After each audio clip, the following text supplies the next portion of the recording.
Hello friends, my name is Daksh Chakkar. I am federated player and chess coach.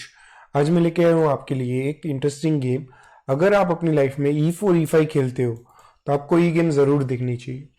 ये chess की गोइको piano opening की game है और ये वर्ल्ड की फर्स्ट ओपनिंग है, राइट। तो पहले के टाइम में कोई भी लोग कैसे भी खेल रहे थे, बट फर्स्ट ओपनिंग इन्वेंट की गोइको ने एंड देन सभी लोग उसको फॉलो कर रहे थे और फिर बहुत सारी ओपनिंग बनाई गई। सो गेम को स्टार्ट करते हैं। इसमें खुद गोइको ने अपनी वाइट से गेम खेली थी। So let's start with the game. So E4 E5, okay, centre को कंट्रोल करने के लिए। Then white plays knight F3, pawn पे अटैक करने के लिए। Black defended with the knight C6। White develop his bishop on C4 to do castling, and sometime he can go for fried liver attack like this. And then if your opponent play bishop C5, तो इस opening को बोलते हैं गोइको piano. अब यहाँ पे हम बहुत सारे अलग अलग तरीके से रिप्लाई कर सकते हैं, with the D3, with the B4 और विद द C3। जो गोइको पियानो है वो start with the C3। Now C3 खेलने का मेन आइडिया क्या होता है, हमें खेलना है D4 और D4 डायरेक्टली नहीं खेल सकते बिकॉज वहां पे 3 अटैकर्स थे और सिर्फ 2 डिफेंडर थे। तो हमने उसको प्रिपेयर किया D4 खेलने के लिए और नेक्स्ट मूव में हम इस बिशप को किक आउट करेंगे। व्हाइट की जो लाइट स्क्वायर बिशप होती है वो स्ट्रांग होती है कंपेयर टू डार्क स्क्वायर। ऐसा क्यों होता है, क्योंकि उसका जो किंग है वो लाइट स्क्वायर में खड़ा होता है और उसी तरह ब्लैक की जो डार्क स्क्वायर बिशप होती है वो स्ट्रांग होती है compare to light square bishop से। सो गेम में कंटिन्यू हुआ। ब्लैक ने अपने नाइट को F6 पे रखा और आपके पॉन पे अटैक किया। तो यहाँ पे आप इसको बचाने के लिए D3 खेल सकते हो, पर अगर आप अटैकिंग प्लेयर हो तो आपको D4 खेलना है, ट्राई टू अटैक बिशप। ना अगर वो पॉन ग्रैब करेगा तो आपको बिशप मिल जाएगा। सो गेम में कंटिन्यू क्या हुआ, उन्होंने पॉन टेक्स पॉन किया एंड वन मोर टाइम ये थ्रेट है। सो व्हाइट ने डिसाइड किया pawn takes pawn, attacking on bishop. So bishops gives here and give a check. So यहाँ पे 2 मूव्स खेले जाते हैं, एक होता है बिशप D2 और दूसरा होता है नाइट C3। सो व्हाइट ने यहाँ पे एक ट्रैप बिछाया और मूव है night C3। Now night C3 खेलने के बाद क्या हो रहा है कि जो ये E4 पॉन है वो ड्रॉप हो जाएगा। तो जैसे ही ब्लैक इस पॉन को ग्रैब कर ले, ना उसका आइडिया क्या है, 2 अटैकर्स एंड 1 डिफेंडर। और अगर आप उसको ऐसा पिन करके विन करना चाहते हो तो he can also play queen E7। तो क्या हुआ गेम में, white decide to do castling, जिससे कि ब्लैक को मौका मिल गया कि वो एक और पॉन को ग्रैब कर सके।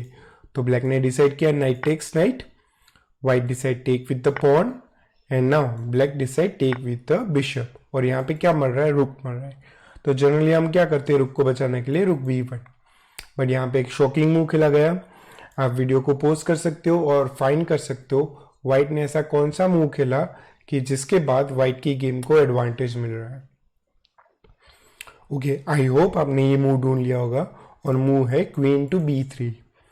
और इस मूव के पीछे रीजन क्या है, नंबर 1 अटैकिंग ऑन बिशप और number 2 you are also threatening the bishop takes pawn.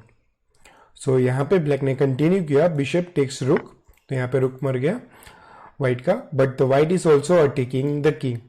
So white ने डिसाइड किया bishop takes F7 check. Now यहाँ पे किंग के पास 2 लीगल मूव है, एक है E7 और दूसरा है F8। सपोज वो E7 पे जाता है, then white bishop must give a check and then take the queen. तो गेम में कंटिन्यू हुआ किंग F8। सो नाउ फिर भी व्हाइट ने डिसाइड किया अटैकिंग ऑन क्वीन, और लुक क्वीन ट्रैप हो चुकी है तो वो कहीं जा नहीं सकती, बट ब्लैक ने अपनी क्वीन को बचाया with the night to E7। ना अब यहाँ पे भी एक इंटरेस्टिंग मूव है, लेट्स सी क्या आप उसको फाइंड कर पाते हो। तो आप थोड़ा वीडियो को पॉज कीजिए, मूव फाइंड कीजिए और जैसे अगर आपको मिल जाता है तो आप इसको कमेंट में जरूर लिख सकते हो। ओके, आई होप आपने ये मूव ढूंढ लिया होगा and the move is knight to E5। Okay, कई लोगों को लग रहा होगा हाँ बिशप मिल रहा है मार दो, बट दैट्स नॉट राइट। और नाइट E5 खेलने के पीछे हमारा जो गोल है वो है जो ये F7 स्क्वायर है उस पर अटैक ज्यादा करना। सो सपोज यहाँ पे ब्लैक ने गेम में कंटिन्यू खेला bishop takes D4, taking a free pawn and defending bishop and here white plays the fantastic move bishop to g6. now आप सब देख सकते हो कि देखो बिशप भी हैंगिंग है और नाइट भी हैंगिंग है, लेकिन वो उन दोनों में से किसी भी पीस को टच नहीं कर सकता। एंड द रीजन ये है कि अगर उसने नाइट को मारा तो क्वीन f7 चेकमेट हो जाएगा, अगर उसने बिशप को मारा तो भी क्वीन f7 चेकमेट हो जाएगा। सो उसको एनीहाउ उसके पास फोर्स मूव है, उसको एक ही मूव करना पड़ेगा और वो है pawn d5 to stop the queen from coming on f7। But फिर भी व्हाइट क्वीन f3 से ये चीज कर सकती है। So white queen f3 and now if the king moves तो क्वीन f7 चेकमेट हो जाएगा। So black decide to put the bishop in between and now white simply take the bishop with the bishop. Now threat क्या है, फिर से अगर जैसे ही bishop हटेगी तो आप उसको डिस्कवर चेक दे सकते हो।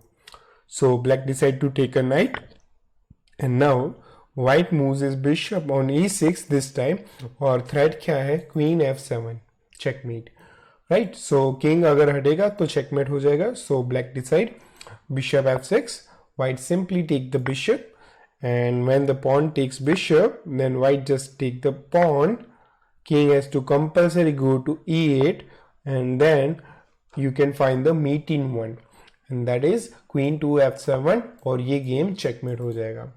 और यहाँ पे आप नोट कर सकते हो व्हाइट ब्लैक के पास पूरा एक रुक एंड एक पॉन अप है, लेकिन अगर आपके पीसेस वर्क नहीं करते हैं तो आपके पास कितने ही पीसेस हैं उससे कोई मतलब नहीं होता है। सो ये बहुत ही एक स्टैंडर्ड गेम है, ये आप सबको पता होना चाहिए कि कैसे व्हाइट इसमें अटैक करके जीत सकता है, और आप सब अपनी गेम में ऐसे ट्रिक्स को यूज कर सकते हो। आई होप आपको ऐसी गेम्स अच्छी लग रही होगी। सो अगर आपको थोड़ा भी अच्छा लगा है तो आप लाइक कर सकते हो, सब्सक्राइब करो और अपने चेस फ्रेंड के साथ इनको शेयर करो। बाय।